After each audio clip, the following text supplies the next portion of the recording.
Welcome to Paradigm Shift Parenting, a podcast for women who make their lives better by first making themselves better. At Paradigm Shift Parenting, we believe that self-improvement is the highest form of self-care. Each episode, we're going to either shift our mindset about something, explore the myth that motherhood and martyrdom are synonymous, replace the oh-so-trendy victimhood mentality with a healthy dose of accountability and responsibility, or simply explore the shared experiences of modern motherhood. I'm your imperfect host, Binky Bell, and I'm glad you're here. So, hey guys, welcome back to another episode of the Paradigm Shift Parenting Podcast. As always, my name is Binky Bell, and I'm here today with Ella Kruczynska. Okay. Ella Kruczynska. And I found her on Instagram actually, and her account, she spends a lot of her time talking about food addiction recovery, binge eating, stuff like that. And earlier, you guys will notice, if you're following me on my Instagram, that I did a poll. I did a series of questions where I asked everybody if you struggle with food addiction, if you feel like you have a healthy relationship with food, if you feel like you've ever had to hide how much you eat, if you've ever secretly eaten. And I got a lot of responses to that. And so why I'm bringing her on here today is because she has made a lot of progress in her own journey with food addiction. So I guess the first question for Ella, did you have a moment, was there one singular moment for you that was kind of, I guess, either your rock bottom, or was there a moment that sticks out for you where you said, oh my God, I have to change? So as for a moment that sticks out for me, I always think that is the hardest question. It's the question of what started it? What was that final thing that motivated you? And I think you have to understand that I have had this eating disorder for as long as I can remember. I have never had a healthy relationship with food. I was morbidly obese as a child. I suffered with childhood obesity. So in 5th grade, I weighed 165 pounds. So if that gives you context to what my life was like growing up, I think that my entire life, I never wanted to be overweight, right? In terms of bullying, in terms of knowing that was unhealthy, but not understanding why my body was the way it was, not understanding that I was overeating or compulsively eating, hiding that, just all of the psychological things that you process as a child with obesity.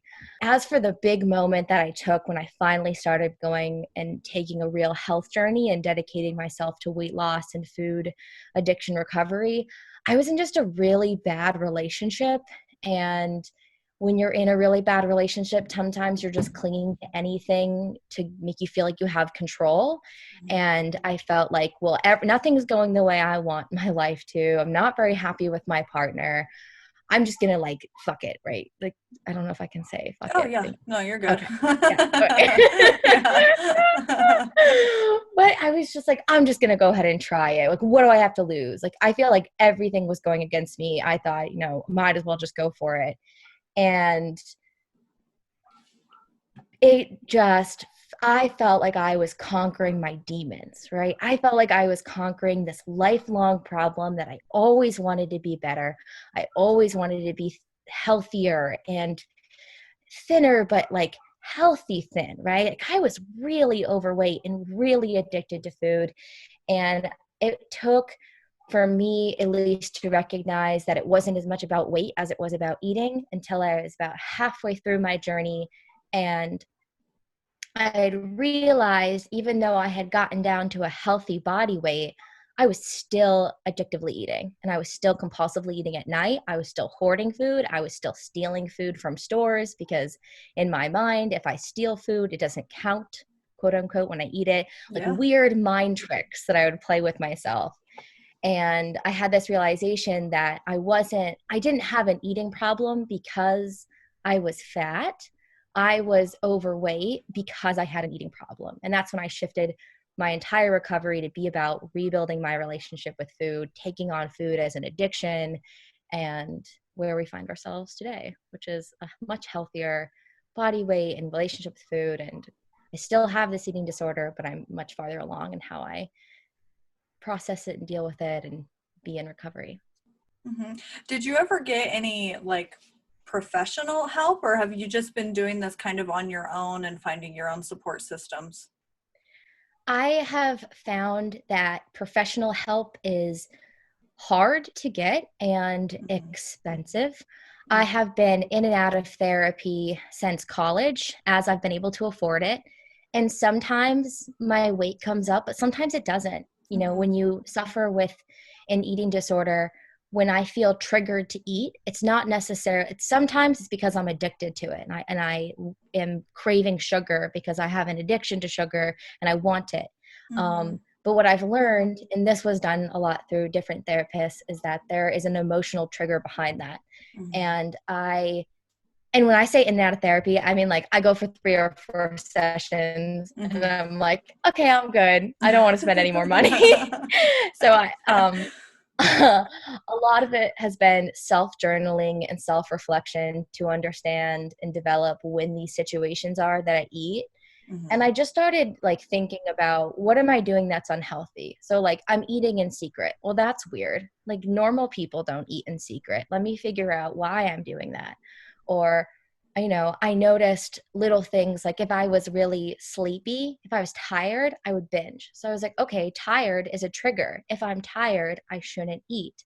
Hmm. Or rejection is a huge trigger of mine in rejection, even when it doesn't make sense. So if Hmm. I was thinking, if you and I had plans to go see a movie together and then you're like, oh my god, my kid's thrown up, I'm so sorry, I can't go see the movie, even though I know you're telling the truth and it's a very legitimate reason why you should not come see a movie with me, I feel rejected. I feel like my plans are ruined and then I get anxious and then I feel like I'm hungry, but I'm not hungry. Hmm. And learning not to eat when I feel those feelings has made it so I don't abuse food in those moments.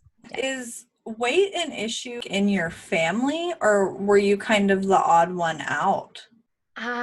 So weight is definitely an issue with some of my family, and some people do not struggle with weight. Hmm. My dad definitely also has an eating disorder, but is not in a place where he, I think, is ever gonna admit to it Hmm. and tackle it the way I have. Hmm. Sometimes I get triggered when I'm with him because I watch him overeat and I like Hmm. can feel his own addiction and I can feel myself understanding what he's going through, and that's an entire emotional mess. Yeah. And I've watched him go up and down with his weight, making it about the weight, never about the addiction to food. And so that's why he's like always gone back. Right. My younger sister, closest to me in age, she's 18 months younger than I am, and she's one of my best friends in the world. She's stick thin, beautiful, athletic, does not have a problem with eating. And we grew up in high school together, me being morbidly obese and her being like very beautiful and thin. And that was always interesting. I have a very kind Yeah. sister. It wasn't like competitive, but Right. I definitely both have family members who share my struggle with me and ones who do not. Yeah.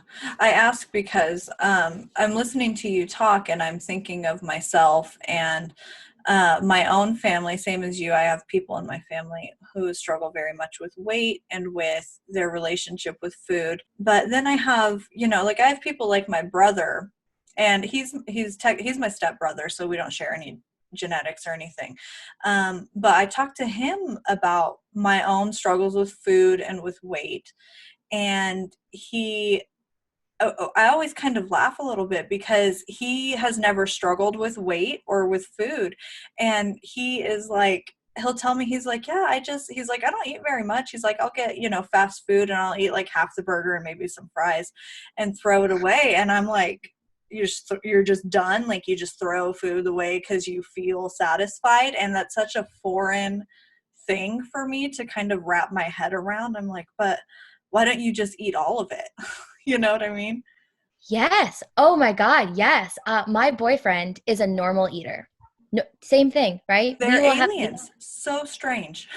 so strange. I don't like I can't get it. Like he can like if I have a bag of chips, even if it's like one of those like ones that come with Panera, right? I have Hmm. to eat the whole bag. And he can be like, oh, I don't want any more. I'm like, well, there's only 3 chips left. Just finish the bag. And Yes. that comes with some of the compulsive thoughts. So sometimes, and you might experience this too, where maybe you're not like abusing food, right? Maybe you are eating healthy or the right amount, or you're not doing things you're not proud of.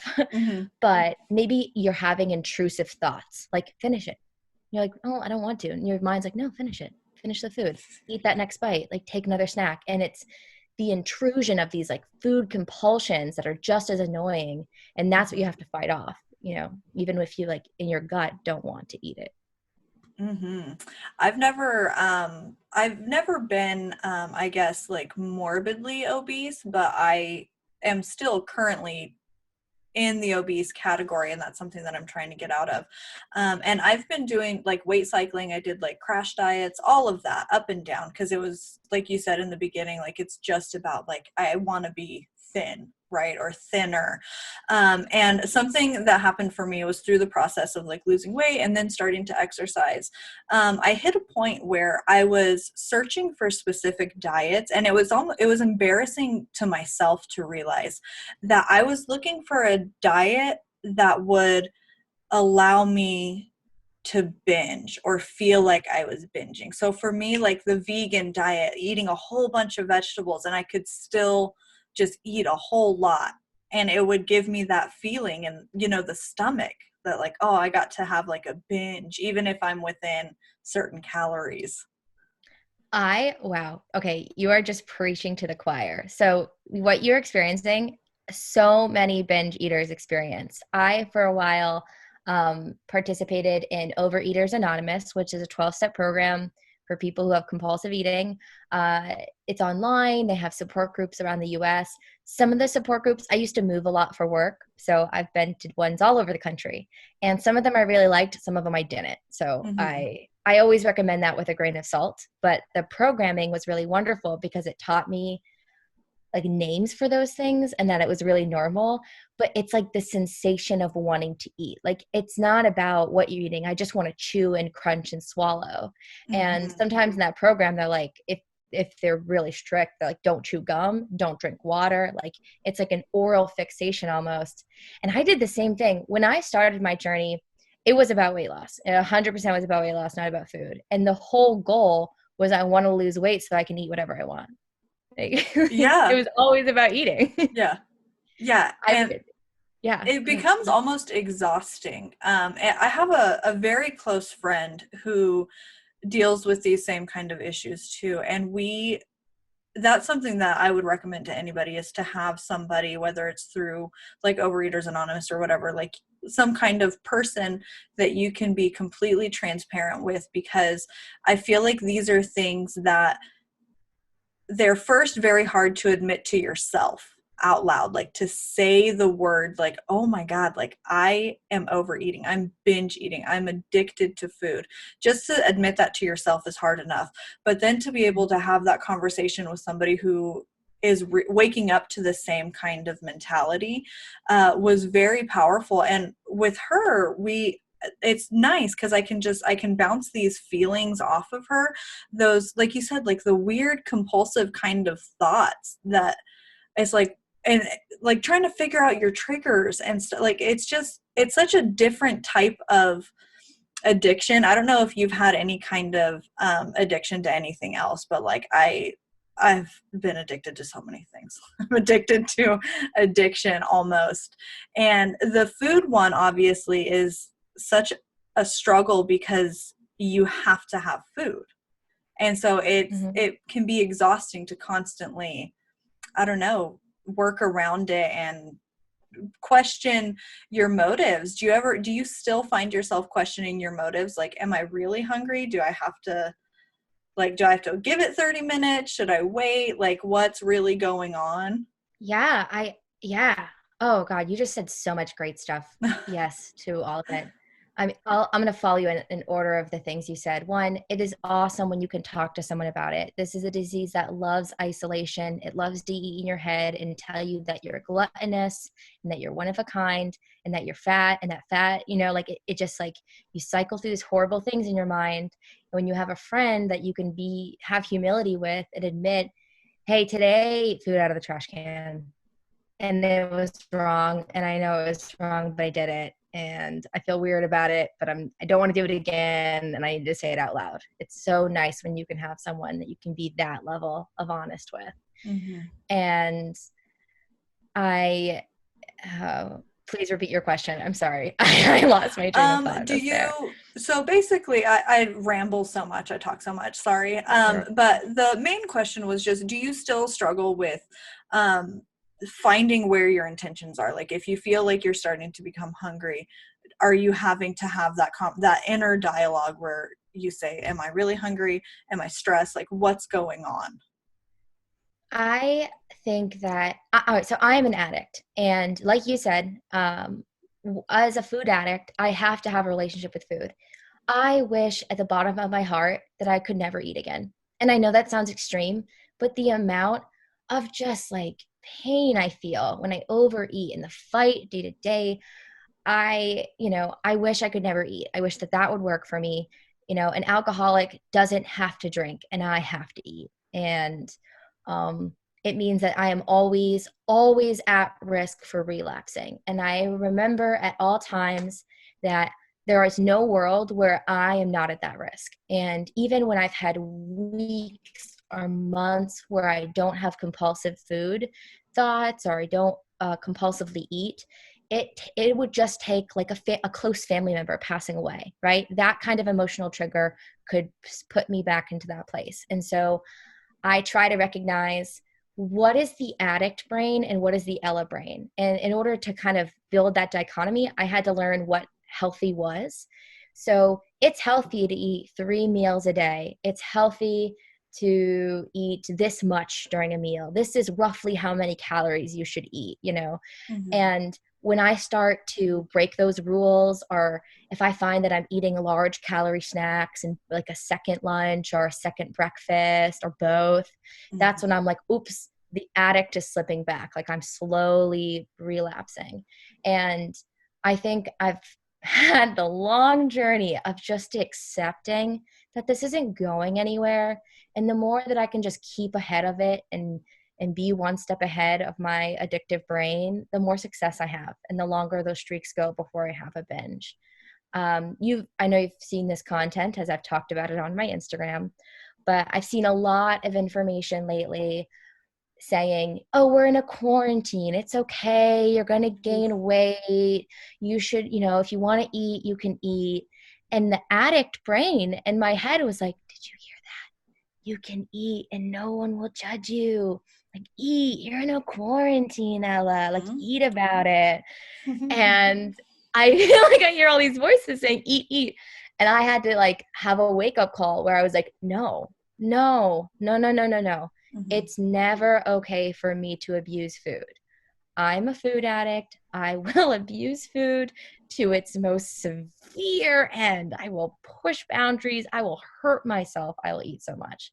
I can never make an excuse that it's okay. So I think it's just always recognizing that this addiction isn't going anywhere. And if I pretend it does, it'll get the best of me. I've said to my friend that very same thing. I've said that if there was a way for me to just not eat, I would love it. It would be perfect for me if I could just abstain from it completely. So, there's something else that I wanted to hit on. I wanted to pick your brain a little bit about there's this movement now, the health at every size movement, and then there's also all of these newer dietitians and stuff who are saying things that like calories don't matter, food is not addictive. Kind of like you were saying, there's this content being passed around that's kind of saying you're allowed to eat as much as you want, like it's fine, you are fine. And I've always had a problem with that. I feel like for individuals, if you personally are comfortable doing that, then go ahead. But when I hear messages like that, I'm met with two feelings: the feeling of like, ooh, it's allowed, they're letting me. And then also, absolutely not. I cannot, I'm very much, if you give me an inch, I'm going to take a mile with the food. Yes. Yes. Yeah. You're right. that's exactly how we're addicts, right? Like we want that sugar. We want those complex carbs. We want the whole bag of tortilla chips, whatever it is, whatever your trigger food Mm-hmm. is, like you want it. And in terms of like people are like dietitians who are like, you can eat whatever you want. Food's not addictive. Like, I know my truth. I don't need a dietitian to tell me it's true. Like some people say it is true. Some people say it isn't. There are a lot of those people are paid. You know, you have to look at like who's paying for this study, right? Is Mm-hmm. Coca-Cola paying for the study that says sugar is not addictive? Well, you know, that's probably not a good source. But I use this analogy a lot because it helped me realize that I was an addict and that it actually is addictive. So I'm not addicted to alcohol. In fact, sometimes I start a drink and I don't finish it. I just don't feel like it. I don't want to drink anymore. I don't ever feel that, like we were talking about earlier, that need to finish the bag of chips, that need to finish the fast food. I've never felt that with a drink before. I've thrown half empty beers away. I've, Mm-hmm. opened a bottle of wine and never touched it. And one day it kind of hit me that I was like, oh my God, people do that with food. Oh my God, that's how normal eaters think about Yeah. food. They like, don't, what? Like, that's how it makes sense.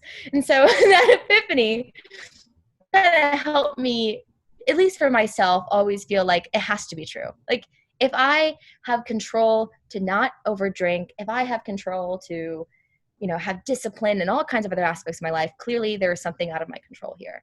As for the healthy at all size movement, oh man, I, this, oh man, so I believe that the intention of the movement is to say we need to stop judging people and we need to stop calling fat people lazy and fat people Mm-hmm. ugly and fat people this. And man, do I agree with that.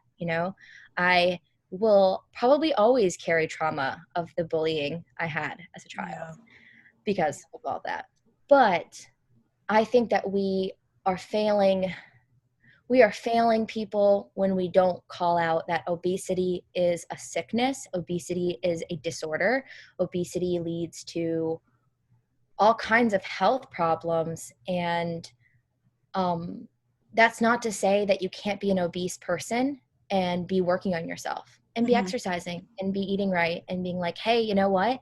This is where I'm at right now, but I am working on being healthy.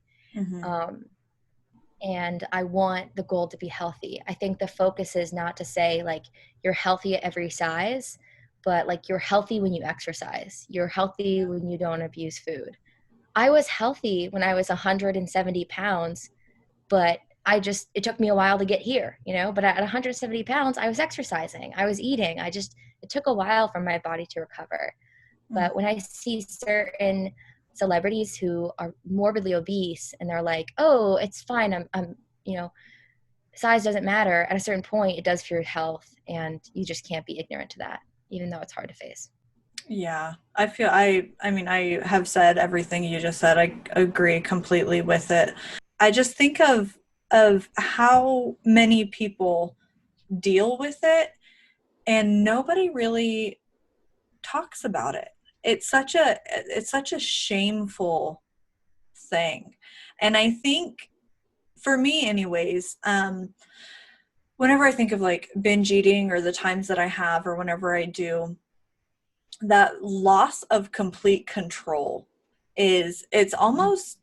it's not the act of eating so much that's dehumanizing. It's the fact that something else took over, that I wasn't even Yeah. present. It feels like something just takes over, and that's such a scary, gross feeling. Yeah. It's like you black out almost and you Yeah. come back and you're like, why did I do that? Yeah. I read have you read Russell Brand's book Recovery? No. Okay, he kind of reimagines the 12-step program, and in it he talks about how he has used the program for various addictions, and one of them is his addiction to food. And something that he says is, as a food addict, he will always have to have structure around food. And hearing someone like that say that to me, it was very like empowering. It gave me permission to have structure around food, because there's so much content now saying that it's the structure around food that makes you binge eat. That if you're restricting or if you're implementing structure with food, then that's a recipe for failure, and you're gonna fall off and you're gonna binge. Does that seem to be true for you at all? I think the difference is structure and restriction. Mm-hmm. So structure are like guidelines. It's kind of um, like the directions on how to eat right. Because I Mm-hmm. don't know intuitively how to eat right. We're not normal eaters. We have weird thoughts other people don't have, and Mm-hmm. weird sensations. And so when I have the playbook, like this is how you should eat, this is how normal and healthy people eat, I feel like I'm like, okay, this is what I'm supposed to do. If I didn't have that, I did just eat every time I wanted, and Mm-hmm. abused my body and self-harmed with eating. And the difference with restriction is when you're like, okay, last night I messed up. I had a snack. It turned into another snack. It turned into another snack. I probably ate 5,000 calories. And that means tomorrow I'm not going to eat anything. And that'll Mm-hmm. undo what I did the night before. And that's restriction. That's Mm-hmm. saying, well, I have to like make up for the food. Or maybe you're not feeling like your body lately. Summer's coming. You're like, oh, I want to look better. So I'm going to eat just raw vegetables for a full week. Like that's restriction. Like Mm-hmm. then that's not structure. Right. Now, that being said, I've had periods in my life where I have to take a break from a certain food because I become obsessed with it. I lived in Nashville a year ago today, and I became obsessed with muffins when I lived in Nashville. I don't know why, Binky, but just like a muffin was just like what I wanted. I woke up in the morning, I wanted to eat a muffin. On my lunch break, I wanted to eat a muffin. Like I was eating like 4 or 5 muffins a day, which is just too many muffins. I just like became obsessed with them, and I had to take a break. I had to be like, you know what? I don't have a healthy relationship with muffins right now. I'm kind of obsessed. I'm just not gonna eat muffins. And I probably didn't eat a muffin for like 6 months till I was not obsessed with the food anymore. And then I let it back in my life. And now I enjoy muffins like a normal person does. That's so funny. That reminds me that whenever we're talking about like food being addictive, and there's this movement to say that food is absolutely not addictive, they call it junk science. I always think about the fact that if sugars, for example, if sugar is not addictive to some people, then why is nobody sneak eating broccoli? Like, you're not finding people hoovering carrots in their car, ashamed of how many carrots they're eating. It's always the sugary snacks that we're, just gobbling up. Yes. Wow. That's such a good point. I've never heard someone say that, but that is such a good point. You're right. I if I feel like my mind is not well, like if I'm just having a bad food week, I just don't buy anything because I'm like, well, I don't I do buy things. I just don't buy anything high in sugar. Because I'm Yeah, not gonna binge eat the peppers in my fridge. I'm just not gonna binge eat those. exactly. Yeah. I don't know if you know, but I have 4 children, and children's snacks specifically are very carby, very salty, very sugary, the things that are marketed to them. And I have found that one of my biggest problems with eating, again, with like this whole like kind of blacking out and just mindless eating, is I would be finishing like all of their snacks, or at night whenever I'm hungry, I'm eating 4,000 goldfish in a sitting.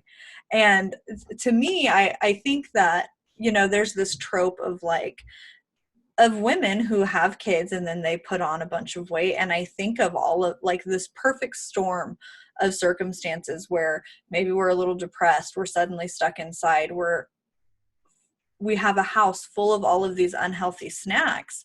And then it crosses over to where we start getting concerned about our children, and we're saying, oh, my kids eat just shit food. The food is so shitty. And then I tell parents, who's buying the snacks? So same for your children and for yourself. If you don't want it in the house, or if you don't want to eat it, don't put it in the house, right? So I've done kind of the same thing where I just can't buy certain foods because I know I'm going to eat it all. Cereal is a perfect example. I don't know what they put in cereal, but it's so addictive to me. I could have like 100 bowls of cereal and not even feel it until like an hour later. Yeah. I honestly, so my partner and I, we're moving in together. It's very exciting. We've been together for about 2 years, so long time coming. And I had a conversation with him, which was, he's a normal eater. Why wouldn't he be able to have snacks in the house? But I had to kind of have this talk with him, which was like, hey, we can't be people who buy like Chips Ahoy cookies. We can't keep Lay's potato chips. Like I he knows I'm very healthy. He knows I'm very health oriented. He knows that I will always want to choose a healthy snack. Like I'm the person who's going to eat a salad because it feels good. I like being that person. Mm-hmm. Um, and I was like, I don't want to take away if you want a cookie, if you're like, for God's sakes, I've been in the mood for a cookie lately. Go buy the cookies and like eat them and keep them in the house. I won't binge them. But I can't like have that be on my grocery list. It has to be a treat, and we have to treat these things like treats. And I can't live with you if it's going to be like that. And we've had lots of conversations too about hypothetical children that we may or may not share together, but like in Mm-hmm. the future, like he's like, well, would you do the same with your kids? And I was like, absolutely, because I know that I would struggle with this. Now I have a question for you, and I always wonder this, and he's asked me this question as like as a future parent. Mm-hmm. What do you think parents should do, if you saw your kid start showing symptoms of having an eating disorder? Not just like kids hungry, they're eating, but like you find that they're sneaking the eating, you find that they're compulsively eating, that they're obsessing about food. I think a lot about this as me as a child. Like a lot of adults tried to intervene and they did it wrong and they made me feel embarrassed and ashamed. But I still haven't figured out that right way to approach a kid. I'm not a parent, so I feel like I'm not in the right headspace Yeah. even about it. But have you ever thought about that for your children? So I actually think about this a lot because we have, one, a history of addiction on both sides of our family for all sorts of things. So my initial concern was, oh my God, what do we do if we find out our older children, once they become older, are drug addicts? How are we going to handle that? And more recently, as I've kind of come to understand that I am addicted to food, I've been thinking of it through the context of my children, and I've noticed some minor signs in one child specifically. He doesn't sneak food, but he does have those compulsive, those repetitive thoughts, like when can we get candy? Can we get cupcakes tonight? Sometimes asking me 3-4 times a day. So I could be totally fucking him up right now. I don't know. But my approach is to not demonize any food. So I'm not trying to say we're not eating that because it's bad. I'm focusing on healthy alternatives, healthy options. And what I've been doing is saying, well, maybe this weekend we can get that thing. And I put it off until the weekend. But even then, I feel like I'm putting it up on a pedestal, and it's something that's like, ooh, can't wait to the weekend, get to the weekend, I get to have the cake. So I don't know exactly.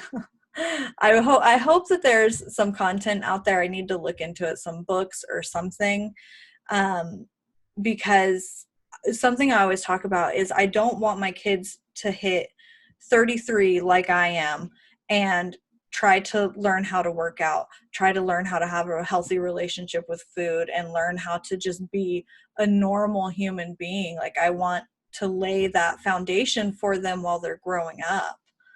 So I don't, did you guys have a plan? Did you figure out what you might do in this hypothetical situation? I my hypothetical always comes back. I've thought a lot about this because I think about like I don't carry any anger to my own parents, Mm-hmm. I think my parents are both addicts of different kinds, and I know that they saw their daughter struggling with eating. I don't think they knew what an eating disorder was. Um, my parents did the best they could, and they loved me really hard. And I think the best solution I've ever come up with is that I'm just going to be really open with my kids that I have a disorder and talk about what it's like, and talk about, well, mommy's not going to have ice cream with you guys because I'm addicted to it. And if I have, and right now my addiction's like flaring up, and if I eat ice cream, I'm going to finish the whole thing. And I struggle, and I would normalize it, and I would, laugh at it and make it feel good, and make it feel like I'm not embarrassed about it. It's just like any other situation. My partner compared it to like his ADHD, where he was like, yeah, you know what? Like, I never felt weird about having ADHD. Like, my parents just like explained to me what it was. They explained to me how I would deal with it. I took medicine. I think if I saw that I had a child who was showing signs of having an eating disorder, I'd take him to a doctor. And luckily I could afford to, but I would take him to a doctor and let like a professional tell him, and like make it so it's not scary. And I also, I'm much farther along in my journey where I am someone who exercises 3 days a week at least. And I believe that my kids will watch me do that and like exercise with me. And so, but that's the best I've come up with. And I don't know. And who knows if that would even work? It's all hypothetical. No, I think that sounds really good. And I'm doing a little bit of that in the sense that I'm really training them to identify how they feel whenever they eat certain things. We have another son who has, it's a lot better now, but he had severe anxiety. Like, he had a severe anxiety attack, and we had to take him to the hospital. And Dr. Jordan Peterson, in one of his videos, had recommended a high protein breakfast for people with anxiety. And that's something that we started implementing for all of them. And we saw really good results with that. So that's kind of a teaching tool that we use, for all the children, to say, like, we feel a little bit better whenever we eat these certain foods for breakfast, as opposed to, a whole bunch of pancakes and a whole bunch of syrup. How does that make you feel in your stomach? So I'm trying to just teach them how to really listen to their bodies, because for whatever reason at a young age, I feel like I was talked out of listening to my body. We grew up in very much, I think, the age of finish your plate, don't waste food. And then you're consistently eating past your point of comfort for fear or whatever. I feel like that's right. I feel like talking about how food makes you feel, that is, and I would say that's kind of taboo still too, right? So I have found that I have a gluten intolerance and a dairy intolerance. I'm not allergic. I could eat a piece of bread and it's not going to make me throw up, but it's going to make my cheeks flare up, and it's going to make my stomach really hurt. And if I drank a milkshake, I would be constipated for 24 hours. And I used to just be like, oh, food sometimes makes you feel like crap. And then I realized, well, no, you can identify what foods work well with your body and not feel like that when you eat them. And I think that sometimes when I talk about that, people like don't want to hear it. They're like, oh, I don't know, Ella, that's hippie liberal stuff. I'm like, no, it's not. It's okay to like have food you don't want to eat and choose not to eat food and listen to your body. And it's not some weird belief in like potions, you're just like, I think that it gets pushed into this field of like people who don't treat their children for cancer. Like that has, like, I feel like it's like, ooh, it's like new age. Yeah. I feel like whenever you're in the thick of it, whenever you're really heavy, you're physically uncomfortable, right? Like, even if you have clothes that fit, you're just physically uncomfortable because there's too much body like in the way all the time.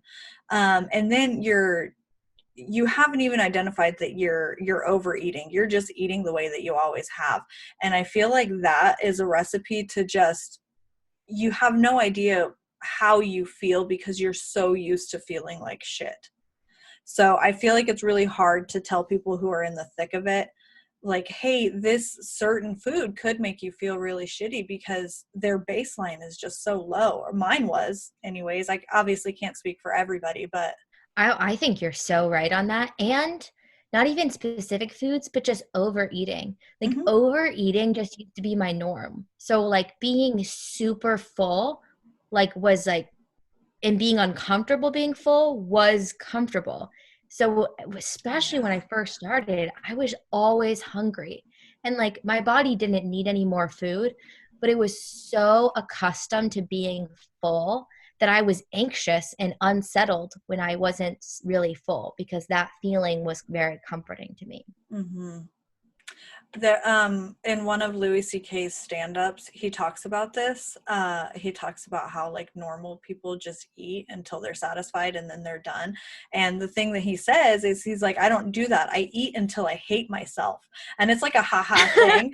But at the same time, I was like, holy shit, that's exactly what I do. Like I eat until I'm like, oh, and then you have to just lay down for like 3 hours until you get hungry again. And then it starts all over. It's insane. Yeah, I'm insatiable. There's like no amount of food that could please me. I could just eat. Yeah. Yeah. I'm right there with you. But That's why I think your account is just so good. The post that, I mean, I even sent it to you as like a total creeper stranger. I was like, holy shit, like this post is amazing.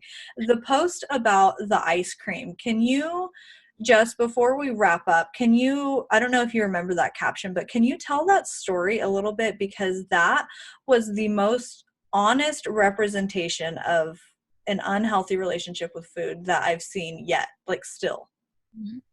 I'm happy to. And so I posted a picture of me and it's smiling with like a giant ice cream cone, and I'm thrilled. And this what I was in a relationship, as I described before, and my ex-girlfriend was in town, and I was showing her my town that I was from.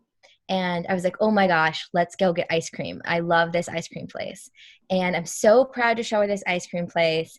And we order kitty cones. And this ice cream place, like a kitty cone is $5, and you get like 4 scoops of ice cream. It's absurd. You eat like a pint worth of ice cream on this cone. And when I I was so proud of this. I was like felt like I was giving her the in, right? We're like, "Oh, don't worry, like you order the kitty cone, but they give you a large." So like it's a kitty, but it's like totally large. And I was like bragging to her about this, and I was so proud of being able to like get the most food possible. Mm-hmm. And as we were eating, she makes a comment. Oh, I don't remember exactly what she said, but something along the lines of like, this isn't a kitty cone, right? Like you're just like, even if you eat the whole thing, like it's like an extra large ice cream that you're eating. And I, for whatever moment, like for whatever reason, rather, I just broke down. I was like, I mean, I, I guess, yeah, it is a large cone, but they say it's a kitty. And like, she then made the point to say like, at this point I had talked to her about how I was going to want to lose weight and how I was going to start this journey. She's like, maybe that's what got you here. As you were a kid, you thought this was a kitty cone and you ate it. And I had this moment where I was like, I didn't know. Mm. I didn't know I was overeating. And I kind of like hit me that like I had been eating for the sake of eating, and that I was an adult woman who was like treating food like a little kid, like trying to eat as much as I possibly could. And then I felt embarrassed for the first time in a while, like somebody had caught me red-handed. Mm-hmm. And why did I eat all that ice cream? And like I didn't need it. And but when I was a little kid, I just wanted to eat ice cream. I didn't know I was abusing it. I didn't know I was addicted to it. And I thought back to all the times that I had just eaten for the sake of eating, and I was just a kid. And the time where I had 7 pieces of pizza at the school pizza party, because you could go up as many times as you. And the time that we went to like a family barbecue and nobody was going to count, so I could just eat and eat and eat. And I felt as an adult that innocence was kind of broken. And I shared that on my page, and I try to share moments like these. I'm much more better with writing than I am with speaking, so I apologize No, you're doing if great. that did not count, like to take the context of the writing. But I I try to have as much humility as possible because I understand that there's a lot of shame around eating, that there's a lot of guilt, that it's this mix of I didn't know, but I did know, and I'm sorry, and I'm ashamed, and I want to stop. I never knew how to stop. I wanted to lose the weight, but then the food was always there, and the food made me feel good, and all of those thoughts when they're rushing through your head when you are just in the beginning of accepting a food addiction. And even the feeling of like, I don't even want to give up the food. I love it. It makes me happy. I want it. Mm-hmm. I talk about all of that because I just want people to know that it's normal and that like, it's okay if you think like that. And there's another side of it. I have a lot of privilege. I'm thin right now. Mm-hmm. And I think people unfairly and wrongly take thin people more seriously. You know, when I was morbidly Yeah. obese, if I had told people I had an eating problem, they'd be like, oh, fat girl wants to make an excuse for being fat. Mm-hmm. That absolutely would have happened. And Yeah. now I'm thin and I've had this whole journey. And when I tell people I have an eating problem, they're like, well, that makes sense. But look, you're better. And so, yeah. Yeah, I think we have this weird relationship with thoughts and feelings that are valid and normal. We think that because they're valid, because they exist, that must mean that they're okay. And that's why I like your content so much, because you're saying this is normal, this happens, but we don't have to give into it, right? Like you Mm-hmm. can recognize those compulsive thoughts, you can recognize your unhealthy relationship with food, and then choose something different, choose a different action. You can have the thought, but be intentional with the action that follows the thought. Mm-hmm. And you don't have to feel bad about having the thought. Like the thought doesn't make you fat. You're not fat just because you have a problem. Like that's not how it works, but it Mm-hmm. feels like that's how it does. Yeah. Yeah. Yeah. It's so hard to separate those two. And it's really just like with anything else. Like it's what you do after the thought that matters so much. Like if I see somebody and I'm like, oh, that person's really ugly, right? Like I could be like, oh, that's a bad thought. And then choose to not say it to their face, right? Like that's important, you know?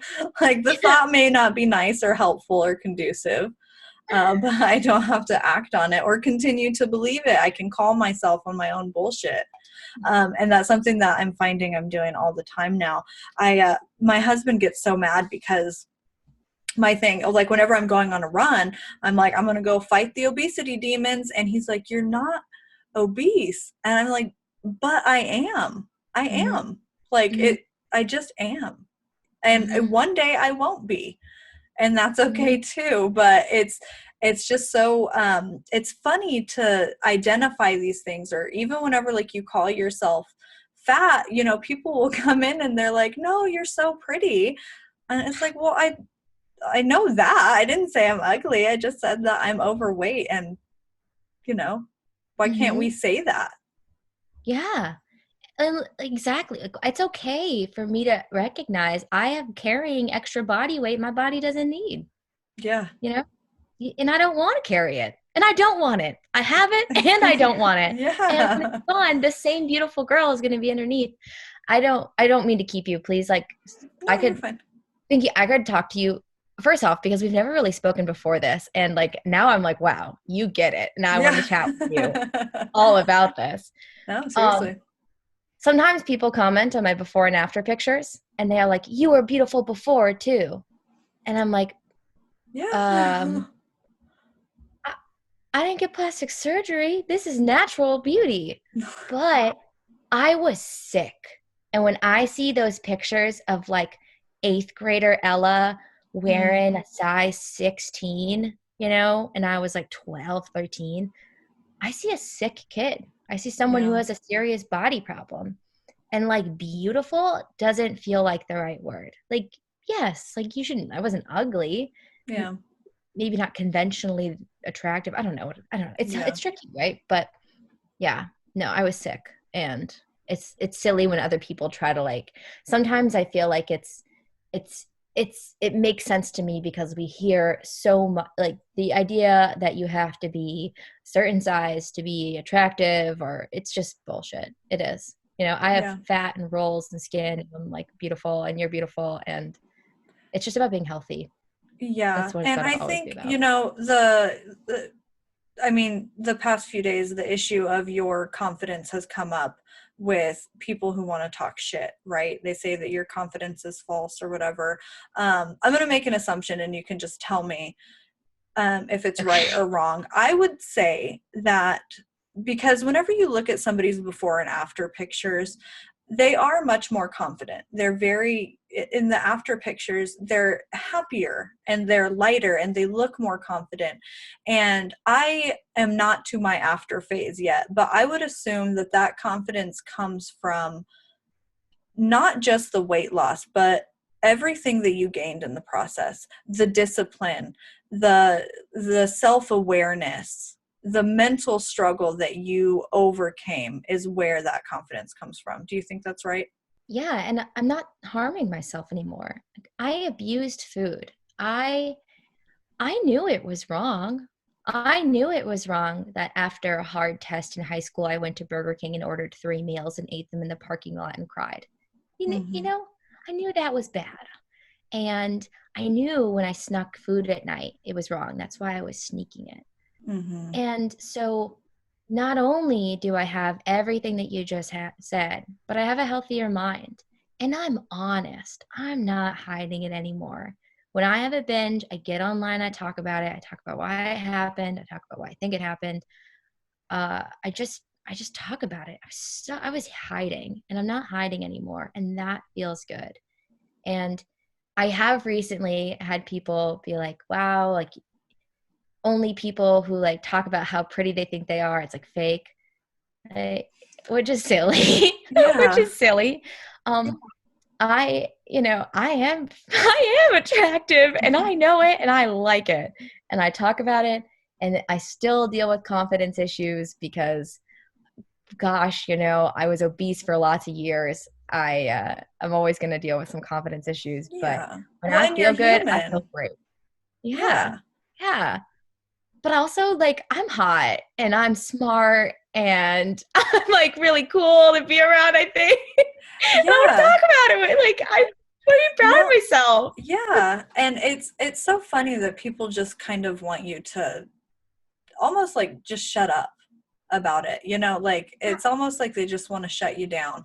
And it what's so just interesting to me is the reaction that people have whenever we talk about things, and we identify them. Whenever we do it publicly, I think there's the inclination that people are you're attention seeking, or you're overhyping, you're Mhm. exaggerating just for the sake of getting attention. And for me, I have no doubt that there are people who do that for sure.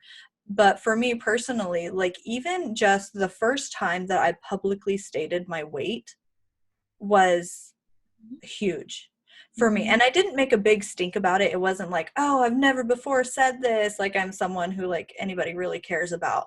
But I did it and I said it, and it was like I wasn't hiding it anymore. Even though it was never a conscious thought that I have to hide this number, Mhm. but it was the feeling attached to it. And just even identifying the number felt like, okay, this is something that I can handle. I can work with it now. It's less Yeah. scary. Yeah. It's like you make it tangible. It no longer becomes like this mystery thing. It's like, oh no, that's workable. And Yeah. you know what? I do get attention online and I do get compliments and it does feel good. And like I would be being dishonest if I didn't say like sometimes I have a bad day. I talk about my feelings, I post, and I know that with it will come support and with it will come little hearts on my Mhm. picture. And those hearts make me feel good. And like, what? So what? Why I is bet it a bad thing? why is it a bad thing? Like, it's not my only thing. And Yeah. if it was, like, who cares? I know. Like if you get a lot of views on your video or listens on your podcast, it feels good. You're like, wow, Yeah. people care about what I have to say and do, and that feels good. And like, who cares? Who cares if you do that to feel good? That's another thing that comes up a lot of times, especially like whenever we're raising kids, is like anybody who doesn't like somebody, they say like, oh, like they're just jealous of you. And even that assumption is a strange one to make. I'm like, why would it matter if they're jealous? Like, I don't know. It's, people are just so strange, especially online. Because you have a pretty significant following. You're at almost like 5,000, right? So how Mhm. was that something that you were looking for? Like, did you say like, I want to share this story and I want people to follow me so they can be encouraged? Or were you just kind of throwing it at the wall and whoever comes? Is it something that you try to manage? Like, are you managing your social media or like curating it in a way that it grows, or are you just kind of doing whatever? God, no, I'm so bad at it. My brother, he's like an entrepreneur, and he's like, Ella, you could monetize, like you could You could. 5,000, like, just like for numbers wise, I probably have like between 200 and 400 people watch my story every day. And that's Mhm. a lot. Like that's a Yeah. lot of people who every day just check in about what I have to say. And then I think about all the people I check in on, and I'm like, I like them. I like listening Yep. to them. And it's cool. It's very cool to have a voice in someone's day. Yeah. But God, I'm lazy about it. And sometimes I don't post for weeks. And Yeah. it feels best that way. I started my page just because I wanted to be accountable. I I never one time told a friend, told a family member, tried to lose weight seriously until I did. I never talked about it. You would have never known that I because I had, like I just said, like I just never talked about being overweight. I Hmm. wasn't somebody who would like eat too much and be like, "Oh, I'm so bad. I'm eating a cookie." I wouldn't have said anything like that. I Hmm. didn't want any attention about it. So Yeah. when I finally decided that I was going to do it, it was the first time it's spoken openly. So I did it for accountability, and now I do it because it feels good, and also because I see people and I've received feedback of like, wow, you're very honest and you make me feel less alone. And That's so good. oh my God, Bingy, I don't even know how to process it. I've received messages of people saying, I lost 50 pounds and like your page helped me get there. I have people who check in with me once a week and are just like, hey, I had a bad day. Can I talk to you about it? And sure, like, I'll exchange 4 or 5 messages with you if it makes you feel like you're less alone. Hmm. I don't feel like I'm doing a great service to the world, but God, like it feels nice. And I don't want to like monetize it. I don't want to grow it. Like it is what it is. It could die. It could continue. It's given me so much strength. It's given other people something. And that's Hmm. cool. That's cool enough for me. Yeah, none of my stuff is monetized either. And like I don't have a problem with people making money, like do whatever you want to do.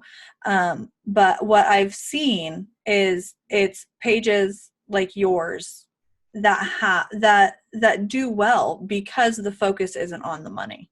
The focus is just on authenticity, and I like that you hit on personal accountability.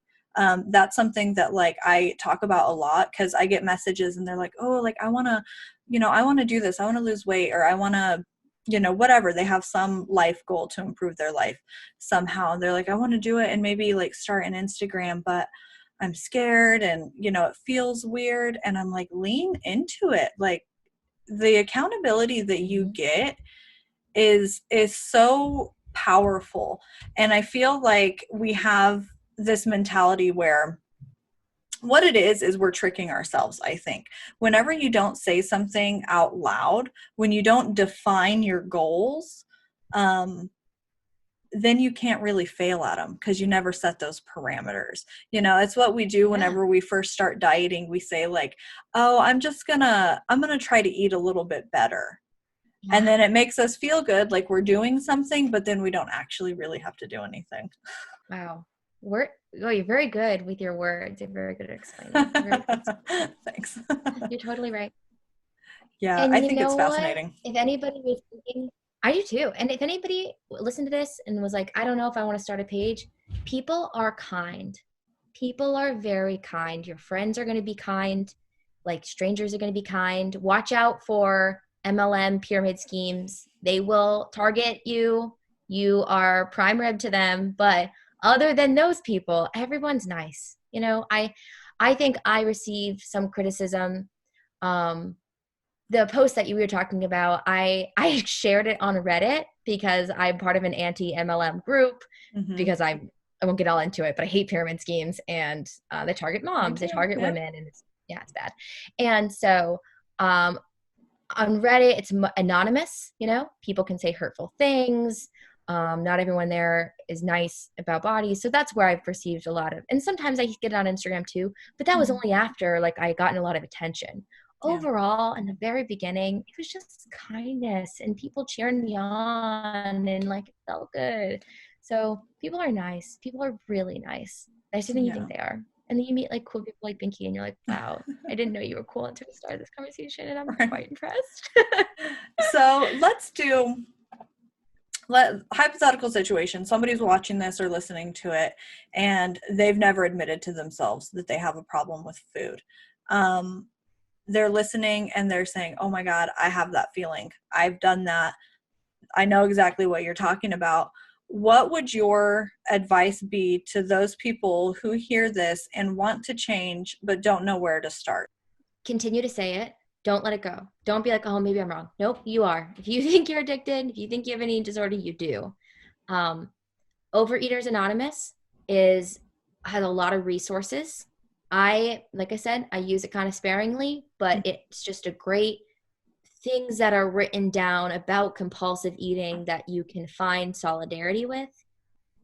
There is limited resources. There are a lot of people who take advantage of people with eating and weight loss problems through diets, through buy my book, buy my eating plan. Like it's a Mm-hmm. hard road and I'm not going to pretend it's not, but recovery is amazing. And I still am addicted to food and I still have an eating disorder, but I am free. I am not hiding anymore. I don't secret eat. I don't steal from stores. I don't rip a dog biscuit in my mouth and then eat the crumbs a little bit because I want to eat, like I don't do that stuff anymore. And if you do it, there's a way out. There's a way to get better, and it does get better. And um, yeah, there is good help. I'm sorry. I said that there wasn't, but like that's just the truth. But there's great people and great resources, and Overeaters Anonymous is a good just first step. Yeah. I think That's it's what I very say to much like someone. anything is that you're not going to find a pretty packaged solution. You're not going to buy Yes. the book. You're not going to get the meal plan. You're not going to do the special diet and be cured.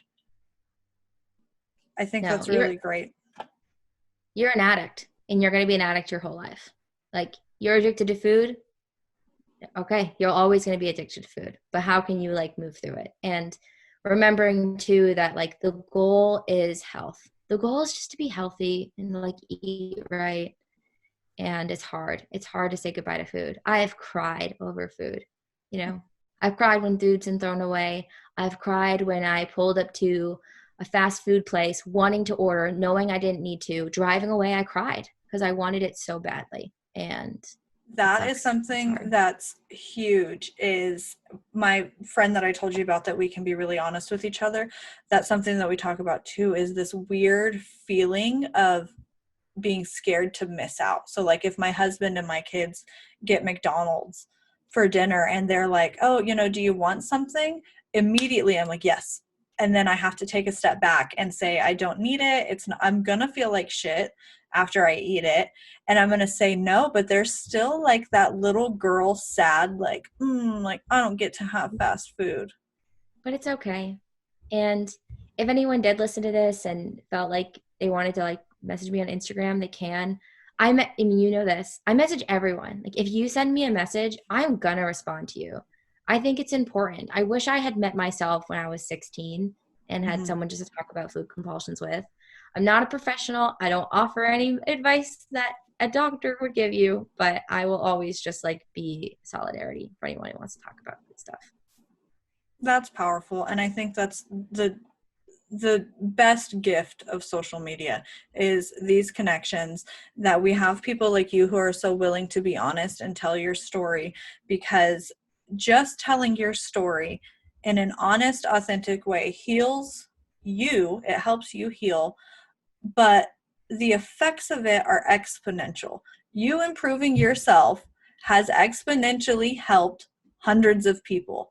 Those people's lives are going to be changed. Their relationship with their children is going to be changed just because you shared your story. And that's what, like, I'm always advocating, like, just fucking tell your story and be honest, because there's no downside to it. It helps everybody.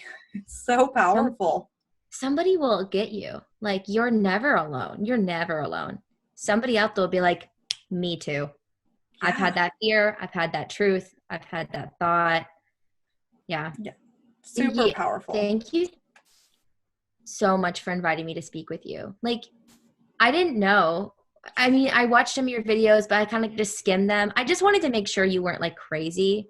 But well, like, this has been awesome. You sound like an awesome person who wants to work on themselves and work with their family and raise healthy kids. And I wish we had more people like you who were open and curious and trying to do their best for themselves and their families. And I think that's really admirable. And even in our, hour and so that we've talked, I just like come to really respect you. And I'm happy I've met you. Yeah. Thank you so much. I'm so glad that you came to do this. I feel like people are really going to resonate a lot with it. Like I said, I did a poll and so many people responded to it. So I think it's going to be really great. Thank you again for coming.